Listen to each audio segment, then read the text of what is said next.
আমাদের পরস্পরের মধ্যে কাদা ছোড়াছুড়ি বন্ধ করতে হবে।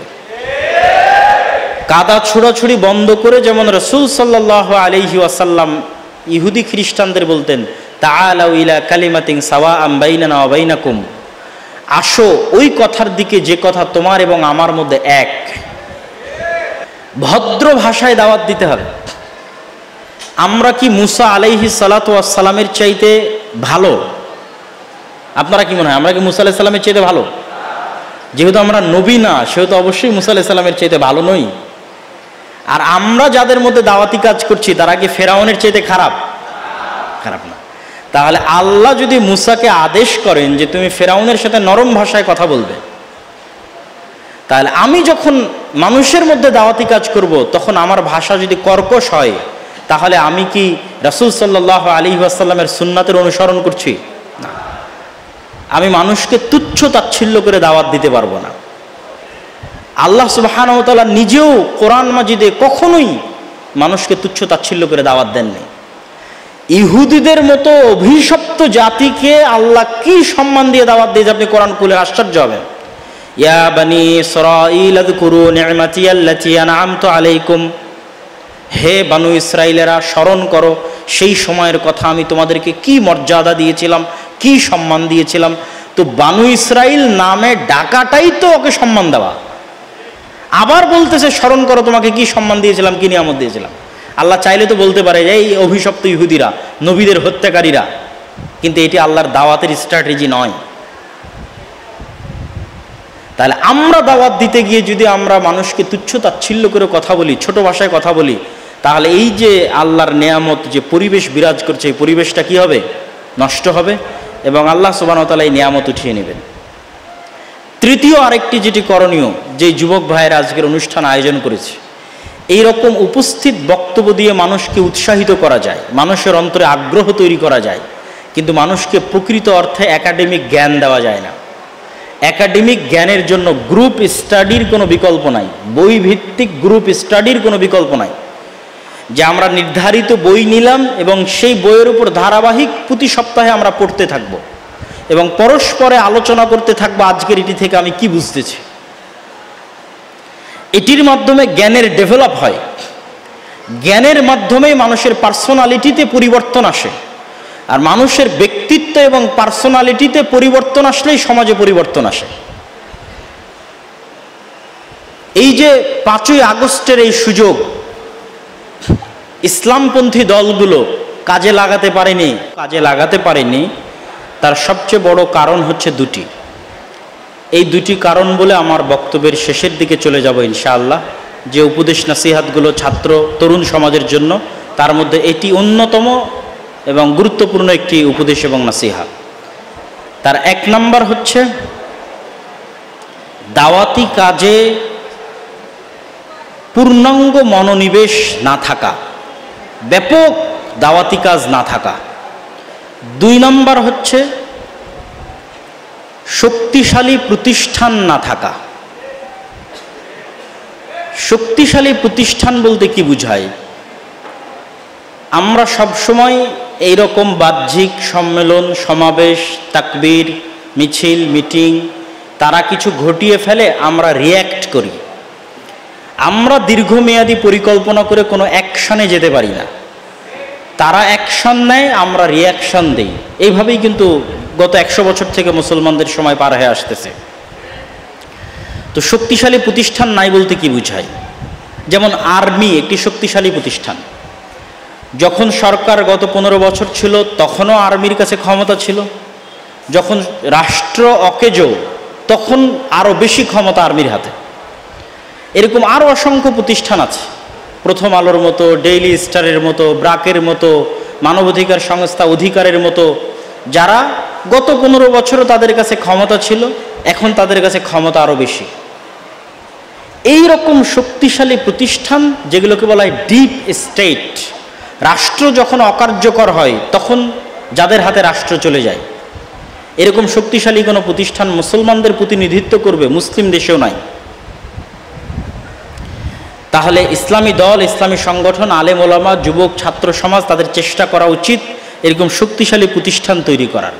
শক্তিশালী মিডিয়া, যা মুসলমানদের প্রতিনিধিত্ব করবে, শক্তিশালী অর্থনৈতিক প্রতিষ্ঠান যা মুসলমানদের প্রতিনিধিত্ব করবে, যেন ভবিষ্যতে আবারও যদি কখনো এরকম সুযোগ আসে তখন সেই সুযোগটা যেন ভালোভাবে কাজে লাগাতে পারে। প্রতিষ্ঠান না থেকে বিশাল জনবল থাকলেও যে কোনো কিছু কাজে লাগানো যায় না, তার সবচেয়ে জ্বলন্ত সাক্ষী হচ্ছে 5ই আগস্ট এবং তার পরবর্তী সময়। বিশাল জনমত থাকার পরও আপনি অকেজো, কেননা আপনার শক্তিশালী কোনো প্রতিষ্ঠান নেই। এই জন্য ইহুদিরা সবসময় শক্তিশালী প্রতিষ্ঠান গড়ার দিকে মনোযোগ দেয়। তারা আমেরিকায় কখনো সরাসরি ভোটে দাঁড়ায় না, কেননা তারা জানে তারা সংখ্যায় কম, তারা ভোটে দাঁড়িয়ে পারবে না। এবং তারা এটিও জানে যে ভোটে দাঁড়িয়ে যে ক্ষমতা পাওয়া যায় এটি ক্ষণস্থায়ী, 5 বছর 4 বছর। স্থায়ী ক্ষমতা কি? আমি এমন শক্তিশালী মিডিয়া তৈরি করব যে ডোনাল্ড ট্রাম্প ক্ষমতায় আসতে চাক আর জো বাইডেন ক্ষমতায় আসতে চাক, মিডিয়া লাগবে আমার। ডোনাল্ড ট্রাম্প ক্ষমতায় আসতে চাক আর জো বাইডেন ক্ষমতায় আসতে চাক, অর্থনৈতিক প্রতিষ্ঠান থেকে সহযোগিতা লাগবে টাকা পয়সা দিয়ে আমার। তাহলে এখন ক্ষমতায় যেই যাক, রাজত্ব স্থায়ীভাবে কার হাতে? আমার হাতে। এই স্ট্র্যাটেজিটা দীর্ঘদিন থেকে ইহুদিরা আমেরিকায় বাস্তবায়ন করে আসছে। তাদেরকে নির্বাচন করা লাগে না, কিন্তু আলটিমেটলি আমেরিকার ক্ষমতা তাদের হাতে। নির্বাচন করতে হয় না, ভোট করতে হয় না, কিছু করতে হয় না, কিন্তু ক্ষমতা তাদের হাতে। আর আমাদের এত হাজার হাজার লক্ষ লক্ষ জনবল থাকার পরও, নির্বাচন ভোট করার পরও, সকল কিছুতে অংশগ্রহণ করা, আন্দোলনে অংশগ্রহণ করার পরও দেখবেন রেজাল্ট শূন্য, 0। কেন? আমরা শক্তিশালী প্রতিষ্ঠান গড়ায় কখনো মনোনিবেশ করিনি।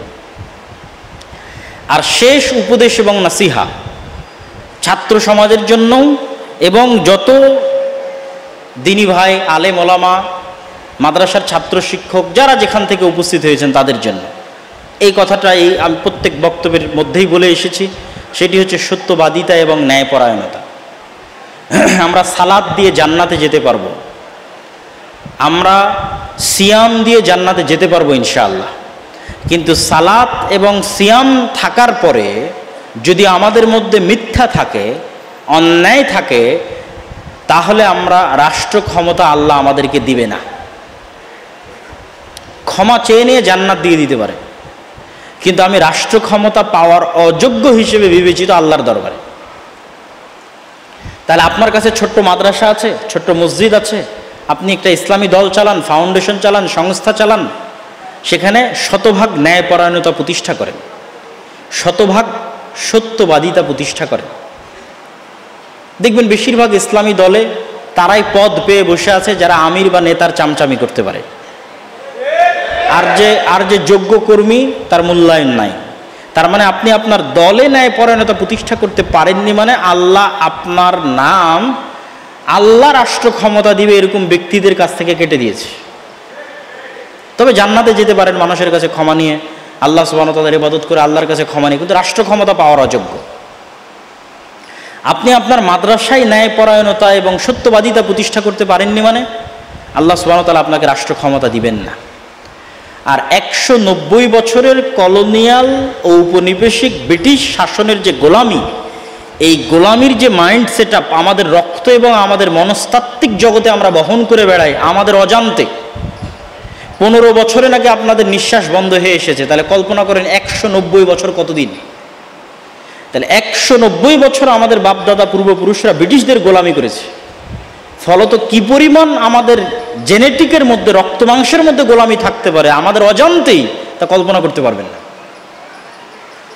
ওই মনস্তাত্ত্বিক গোলামির একটি গোলামি হচ্ছে যে আমরা মিথ্যা বলতে অভ্যস্ত হয়েছি, অন্যায় করতে অভ্যস্ত হয়েছি, ইনসাফ করতে পারি না, না নিজের ভাই বোনের সাথে, না বাপ মায়ের সাথে, না মাদ্রাসায়, না মসজিদে, কোথাও না।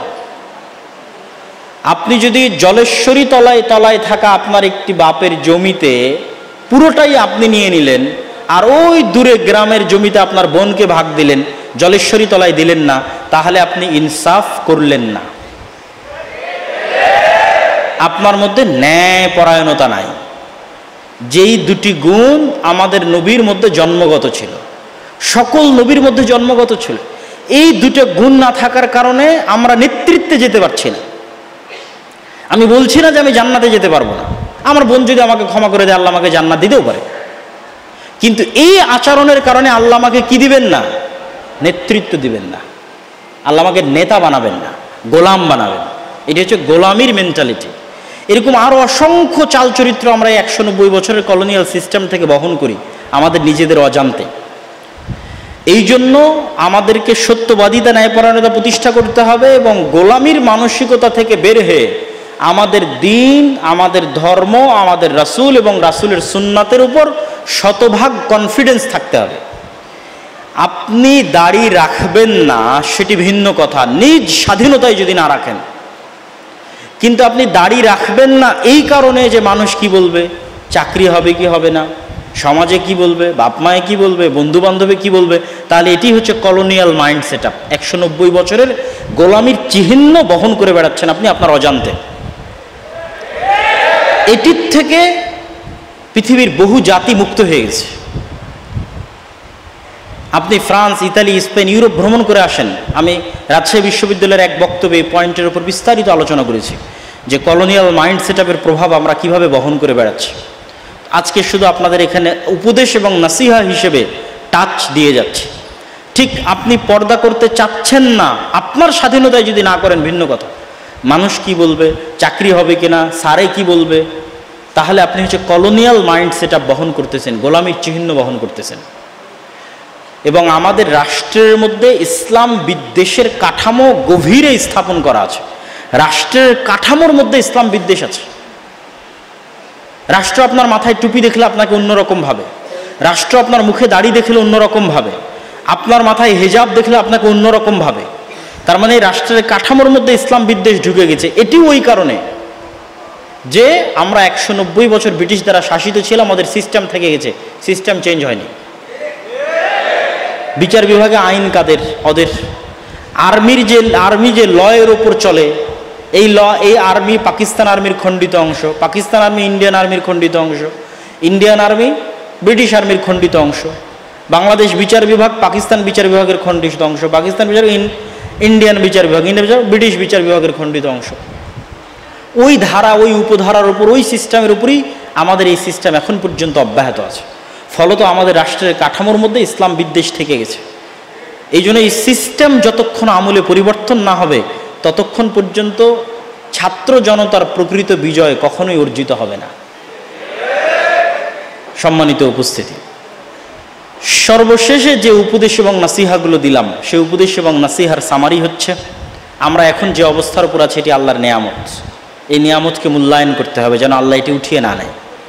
এই মূল্যায়নের অন্যতম মাধ্যম হচ্ছে কাদা ছোড়াছড়ি বন্ধ করে ভ্রাতৃত্ব বাড়াতে হবে, দাওয়াতের ভাষা নম্র এবং ভদ্র করতে হবে, গ্রুপ স্টাডি বই ভিত্তিক। যেমন আজকেও আমরা সবসময় হয়তো আসার সুযোগ হয় না, বগুড়া শহরেও আমাদের সবসময় আসার সুযোগ হবে না। আমাদের যে গবেষণা কেন্দ্রিক যে বইগুলো আছে সেগুলো আজকে আপনারা গাড়িতে পেতে পারেন। আমাদের বই হোক, অন্য আর যে কোনো প্রতিষ্ঠানের বই হোক, বই কেন্দ্রিক গ্রুপ স্টাডি থাকতে হবে। তবে আমাদের বইগুলো আজকে আপনারা পেতে পারেন গাড়িতে, যাদের পক্ষে সম্ভব হবে অবশ্যই নেবেন ইনশাআল্লাহ।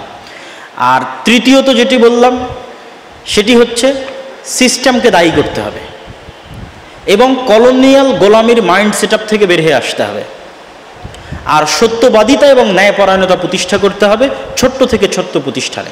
এই জিনিসগুলো যদি আমরা বাস্তবায়ন করতে পারি, আল্লাহ সুবহানাহু ওয়া তাআলা চাইলে আমাদেরকে আল্লাহ নেতৃত্বের আসন, রাষ্ট্র ক্ষমতা আল্লাহ সুবহানাহু ওয়া তাআলা প্রদান করতে পারেন। এটি আল্লাহর ইচ্ছা। কুল্লাহু কুফুয়ান আহাদ। ঠিক আরও একটি পাওয়ারফুল আয়াত দেখেন, শুধু আল্লাহর গুণ থাকার কারণে পাওয়ারফুল। আল্লাহু লা ইলাহা ইল্লা হুয়াল হাইয়ুল কাইয়্যুম লা তাখুযুহু সিনাতুন ওয়ালা নাওম লাহু মা ফিস সামাওয়াতি ওয়া মা ফিল আরজ মান যাল্লাযী ইয়াশফাউ ইনদাহু ইল্লা বিইযনিহি। আল্লাহু লা ইলাহা ইল্লাহু, আল্লাহ সেই সত্তা যিনি ব্যতীত ইবাদতের যোগ্য সত্য কোনো মাবুদ নেই। আল হাই, তিনি চিরঞ্জীব। আল কাইয়্যুম, আল কাইয়্যুম চিরস্থায়ী। লা তাখুযুহু সিনাতুন ওয়ালা নাওম, তাকে ক্লান্তি স্পর্শ করে না, তন্দ্রা স্পর্শ করে না। লাহু মা ফিস সামাওয়াতি ওয়া মা ফিল আরজ, আসমান এবং জমিন এবং তার মধ্যে যা কিছু আছে সকল কিছু আল্লাহর অধীনস্থ, আল্লাহর রাজত্বে, আল্লাহর মালিকানায়, আল্লাহর মিলকিয়াতে। মান যাল্লাযী ইয়াশফাউ ইনদাহু ইল্লা বিইজনিহি, পৃথিবীতে এমন কি কোনো ক্ষমতাধর শক্তিশালী প্রধানমন্ত্রী, রাষ্ট্রপতি, ব্যবসায়ী, কোটিপতি আছে যে আল্লাহর সামনে কথা বলতে পারবে আল্লাহর অনুমতি ছাড়া? এগুলো আল্লাহর চ্যালেঞ্জ। এই আয়াতের নামই হচ্ছে আয়াতুল কুরসি। মানে এই আয়াত যদি কেউ বুঝে অনুভব করে পড়ে, তাহলে কেউ যদি এই আয়াত বুঝে অনুভব করে পড়ে, তাহলে আপনার কাছে একটা পিঁপড়া যেমন দুর্বল মনে হয়, একটা পিঁপড়া যেমন আপনার কাছে দুর্বল মনে হয়, জিন, শয়তান, অসুখ বিসুখ, কবিরাজ, পৃথিবীতে আর কে কত ক্ষমতাবান আছে, সবকে আপনার কাছে কি মনে হবে? একটি পিঁপড়ার মতো। তখন আপনার কনফিডেন্স লেভেল হাই হবে, সর্বোচ্চ পর্যায়ে চলে যাবে, শয়তান পালিয়ে যাবে, শয়তান থাকবে না। এই অন্তরের কাছে শয়তান থাকতে পারবে না। কিন্তু আমরা আল্লাহ সুবহানাহু ওয়া তাআলার নাম এবং গুণাবলী সম্পর্কে অজ্ঞ, অথবা আল্লাহর নাম এবং গুণাবলী আমরা জানার চেষ্টা করি না। এই জন্য রাসূলুল্লাহ সাল্লাল্লাহু আলাইহি ওয়াসাল্লাম বলেছেন, ইন্না লিল্লাহি 99 আসমা মান আহসাহা দাখালাল জান্নাহ। আল্লাহ সুবহানাহু ওয়া তাআলার 99টি নাম রয়েছে, অসংখ্য নাম আছে, তার মধ্যে 99টা আমাদেরকে জানানো হয়েছে, দেওয়া হয়েছে। মান আহসাহা, যেই 99টা আয়ত্ত করে নিল, দাখালাল জান্নাহ, সে জান্নাতে প্রবেশ করে যাবে। সম্মানিত উপস্থিতি, তাহলে আমরা আল্লাহ সুবহানাহু ওয়া তাআলাকে যদি জানতে চাই, আল্লাহ সুবহানাহু ওয়া তাআলাকে যদি অনুভব করতে চাই, আল্লাহ সুবহানাহু ওয়া তাআলার তাওহীদে যদি বিশ্বাস স্থাপন করতে চাই, শিরক মুক্ত জীবনযাপন করতে চাই, তাহলে অবশ্যই আমাদেরকে আল্লাহ সুবহানাহু ওয়া তাআলার নাম এবং গুণাবলী সম্পর্কে জ্ঞান অর্জন করতে হবে। এবং আল্লাহ সুবহানাহু ওয়া তাআলার নাম এবং গুণাবলীর জ্ঞান অর্জনই আমাদের জন্য রাস্তা তৈরি করে দিবে যে আমরা সামনে আগাবো কিভাবে, আল্লাহ সুবহানাহু ওয়া তাআলার উপর ভরসা করব কিভাবে, আস্থা রাখবো কিভাবে। আর পুরো কোরআনে আল্লাহ সুবহানাহু ওয়া তাআলা বারংবার এই বিষয়গুলোই ফুটিয়ে তোলার চেষ্টা করেছেন। কোরআন কখনোই নির্ধারিত বিষয়ভিত্তিক আলোচনা করে না, যে সূরা বাকারার যেমন আমরা রচনা লিখি, উপস্থাপনা, এই পয়েন্ট এই পয়েন্ট এই পয়েন্ট, যেমন আজকে আমি ধারাবাহিক এক বিষয়ের উপর আলোচনা করছি, কোরআন কখনোই এরকম করে না। কোরআনে র্যান্ডমলি ঘুরিয়ে ফিরিয়ে আল্লাহ সুবহানাহু ওয়া তাআলা একই কথা, একই জিনিস বিভিন্ন সময় বিভিন্ন আঙ্গিকে বিভিন্নভাবে কোরআনে তুলে ধরেন। এবং কোরআনের যদি সারমর্ম আপনি করতে চান, তাহলে 5টি বিষয়ের মধ্যে সীমাবদ্ধ হবে। এবং কোরআন বুঝলেই আপনার জন্য তাওহীদ বুঝা এবং শিরক মুক্ত থাকা, আপনার অন্তরে তাওহীদ পরিপূর্ণভাবে প্রবেশ করবে কোরআন যদি আপনি সঠিকভাবে বুঝতে পারেন। আর তাওহীদ পরিপূর্ণভাবে বুঝার সুফল কি? এই উম্মতের 70,000 মানুষ বিনা হিসাবে জান্নাতে যাবে। তারা কারা? তাদের কথা বলতে গিয়ে রাসূল সাল্লাল্লাহু আলাইহি সাল্লাম বলছেন, যারা কোনোদিন ঝাড়ফুঁকো করে চায়নি। মানে দুনিয়াতে একদল মানুষ বসবাস করে যাদের তাওহীদের লেভেল এত উপর পর্যায়ের, এত উপরে যে তারা সবর করে না, রেজা করে। রেজা, তাদের ঈমান এবং তাওহীদ আবু বকরের মতো। সবর কি, রেজা কি?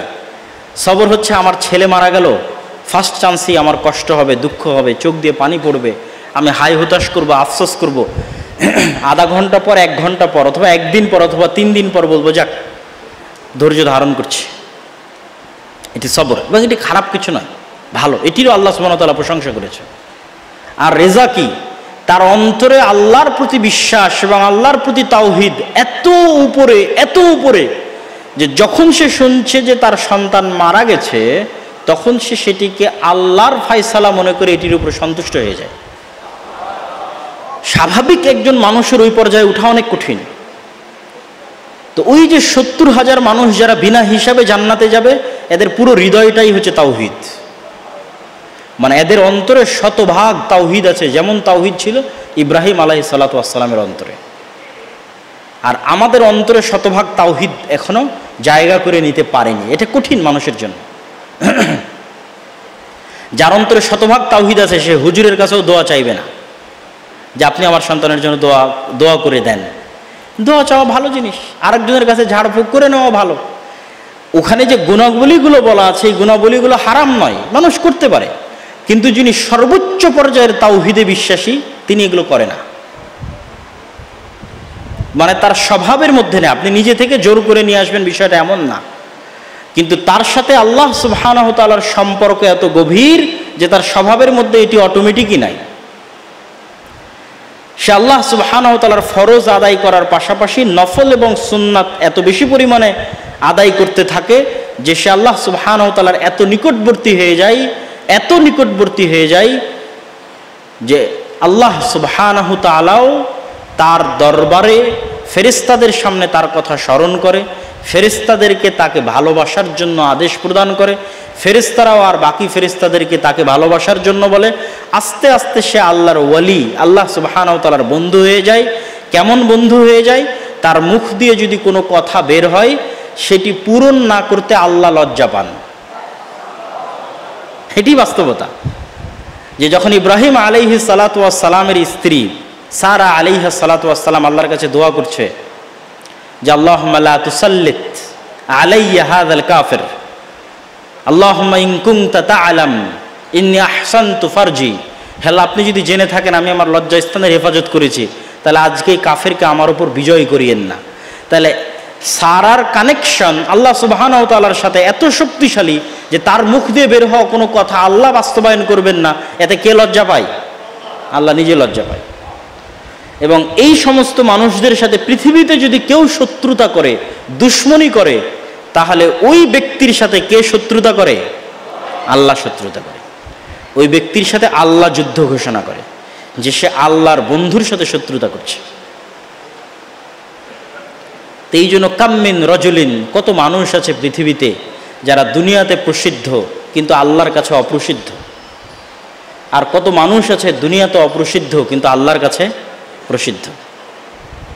তো আমাদেরকে চেষ্টা করতে হবে কার কাছে প্রসিদ্ধ হওয়ার? আল্লাহ সুবহানাহু ওয়া তাআলার কাছে প্রসিদ্ধ হওয়ার। কেন আমরা দিন শেষে আল্লাহ সুবহানাহু ওয়া তাআলার নিকটেই ফেরত যাব। আর এই বিশ্বাস থেকেই আমাদেরকে দূরে রাখার চেষ্টা করবে সবসময় শয়তান, যে আমরা মারা যেতে পারি এই বিশ্বাস যেন আমাদের অন্তরে না আসে। তো আমরা যে বিষয়ে আলোচনা করছিলাম যে আমরা যদি তাওহীদ সম্পর্কে পূর্ণ বিশ্বাস আনতে চাই, তাহলে এক নম্বরে আল্লাহর নাম এবং গুণাবলী সম্পর্কে জ্ঞান অর্জন করতে হবে, পাশাপাশি কোরআন ভালোভাবে বুঝতে হবে। এবং কোরআনে 5টি বিষয়ের মধ্যে কোরআনের আলোচনা ঘুরপাক খায়। হয় আল্লাহ সুবহানাহু ওয়া তাআলা পবিত্র কোরআন মাজিদে অতীতের নবীদের ঘটনা বলবেন, অথবা অতীতের অভিশপ্ত জাতিদের ঘটনা বলবেন, ঘুরিয়ে ফিরিয়ে বলতেই থাকবেন এই মুসা, এই ফেরাউন, আবার 10 পৃষ্ঠা পর আবার মুসা, আবার ফেরাউন, আবার 10 পৃষ্ঠা পর আবার মুসা, আবার ফেরাউন, আসতেই থাকবে আসতেই থাকবে, বিভিন্ন আঙ্গিকে বিভিন্ন প্রেক্ষাপটে। এখানে ইউসুফ, ওখানে ইব্রাহিম, আবার ইউসুফ, আবার ইব্রাহিম, আসতেই থাকবে। এখানে আদ সামুদ, আবার আদ সামুদ, আবার কওমে লূত, আসতেই থাকবে, বিভিন্ন প্রেক্ষাপটে আসতে থাকবে মানুষের সাইকোলজির সাথে, যেন মানুষের কোরআন বুঝতে সুবিধা হয় এবং মেইন মেসেজগুলো, মূল মেসেজগুলো মানুষের ব্রেনে ঢুকে যায়। তাহলে একটা টপিক আল্লাহ সুবহানাহু ওয়া তাআলা আলোচনা করবেন অতীতের ইতিহাস, এই জন্য ইতিহাসের গুরুত্ব আছে। দ্বিতীয় আর একটা টপিক আল্লাহ সুবহানাহু ওয়া তাআলা আলোচনা করবেন আল্লাহর দয়া, আল্লাহর নিয়ামত, আল্লাহর সৃষ্টি রহস্য। বারবার বলতে থাকবেন আমি আসমান জমিন সৃষ্টি করেছি, আসমান জমিনে যা আছে সব কিছু আমার অধীনস্থ, আসমান জমিনের রাজত্ব আমার, গাছপালা আমি তৈরি করেছি, বৃষ্টি আমি বর্ষণ করি, নদী নালা আমি প্রবাহিত করেছি, পাহাড় আমি স্থাপন করেছি। বলতেই থাকবেন বলতেই থাকবেন বলতেই থাকবেন।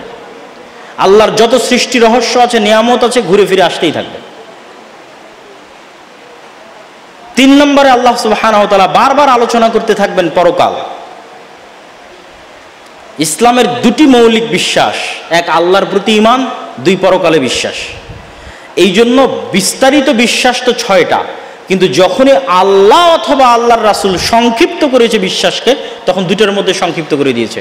মান ইউমিন বিল্লাহ ওয়াল ইয়াউমিল আখির, যে ব্যক্তি আল্লাহকে বিশ্বাস করে এবং পরকালে বিশ্বাস করে, ফালইউকরিম যায়ফাহ, সে যেন তার মেহমানকে মেহমানদারি করায়।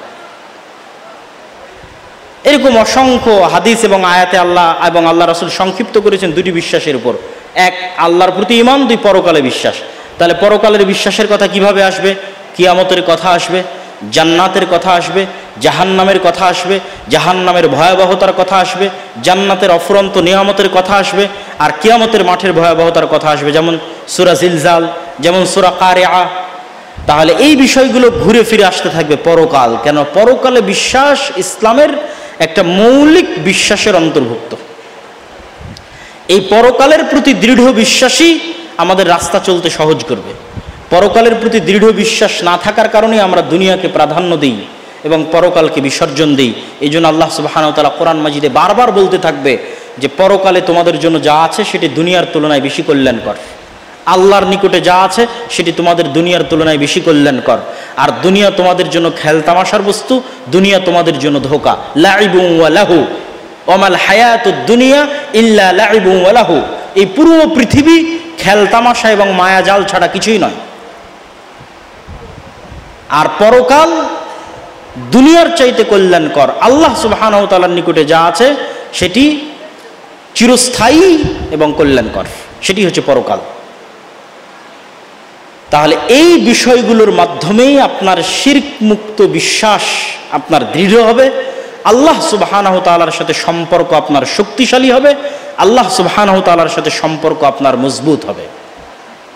সম্মানিত উপস্থিতি, তাওহীদ এবং শিরকের আলোচনার এই শেষের দিকে এসে জরুরি দুই একটি কথা বলে আমি আপনাদের প্রশ্নোত্তর পর্বে চলে যাব। যদি লিখিত প্রশ্ন নেওয়ার ব্যবস্থা থাকে তাহলে লিখিত, আর যদি সরাসরি প্রশ্ন করার ব্যবস্থা থাকে তাহলে সরাসরি প্রশ্ন। সেটি হচ্ছে, যেহেতু আজকের এই আয়োজনটা তরুণ ছাত্র সমাজের কর্তৃক আয়োজন, সেহেতু তরুণ ছাত্র সমাজের প্রতি আমার বিশেষ নাসিহা এবং বিশেষ উপদেশ থাকবে। এই যে স্বৈরাচারের পতন হয়েছে দীর্ঘ 15 বা 16 বছরের ফ্যাসিজমের পরে, আমাদেরকে মনে রাখতে হবে এই দীর্ঘ 15-16 বছরের ফ্যাসিজমের জন্য ব্যক্তি দায়ী নয়, সিস্টেম দায়ী। মানে আপনাকে এই বিশ্বাস অন্তরে স্থাপন করতে হবে, না হলে আপনি ধোঁকাগ্রস্ত হবেন। আপনাকে অন্তরে এই বিশ্বাস স্থাপন করতে হবে যে আমাকে ক্রস ফায়ার দিয়ে হত্যা করেছে, গুম করেছে, আয়না ঘরে বন্দি রেখেছে গণতান্ত্রিক সেকুলার সিস্টেম। এই বিশ্বাস আপনার জন্য রাস্তা তৈরি করে দিবে। কেননা এই দীর্ঘ 15-16 বছর শাসন পরিচালনায় করা হয়েছে গণতন্ত্রের নামে, শাসন পরিচালিতই হয়েছে সেকুলারিজমের নামে। তাহলে ব্যক্তিকে দোষারোপ করলে, সিস্টেম টিকে থাকলে আবারও এরকম স্বৈরাচারের উত্থান ঘটবে। আর যদি আপনি সিস্টেমকে দোষারোপ করেন, মনে করেন যে আমার ছাত্র ভাইদেরকে হত্যা করেছে কে? গণতান্ত্রিক সিস্টেম, সেকুলার সিস্টেম। আয়নাঘর তৈরি করেছে কে? গণতান্ত্রিক সিস্টেম, সেকুলার সিস্টেম। তাহলে আপনার জন্য সঠিক রাস্তা পাওয়া সহজ হবে। এবং এটি অসংখ্য যুক্তি, তর্ক এবং গবেষণার মাধ্যমেও যদি আপনি চিন্তা ভাবনা করেন, দেখবেন যে আপনার কাছে এটি সত্য এবং সঠিক হিসেবে ধরা দেবে। তাহলে আমাদের জন্য আল্লাহ সুবহানাহু ওয়া তাআলা যে সুযোগ তৈরি করে দিয়েছেন, এই সুযোগকে আমরা ব্যবহার করব কিভাবে? এই যে আজকে এখানে অনুষ্ঠান আয়োজন হচ্ছে, আমরা কোরআন এবং হাদিসের কথা বলছি, এই যে একটি নেয়ামত, এই নেয়ামতের সৎ ব্যবহার যদি আমরা না করতে পারি, আল্লাহ এই নেয়ামত উঠিয়ে নেবেন। এটি আল্লাহ সুবহানাহু ওয়া তাআলার পৃথিবী পরিচালনায় আল্লাহর সুন্নাত, যে আল্লাহ যখন মানুষকে কোনো নেয়ামত দেয় আর সেই নেয়ামতের মানুষ সৎ ব্যবহার না করে, আল্লাহ নেয়ামত উঠিয়ে নেয়। তো এই নেয়ামতের আমাদের সৎ ব্যবহার করতে হবে।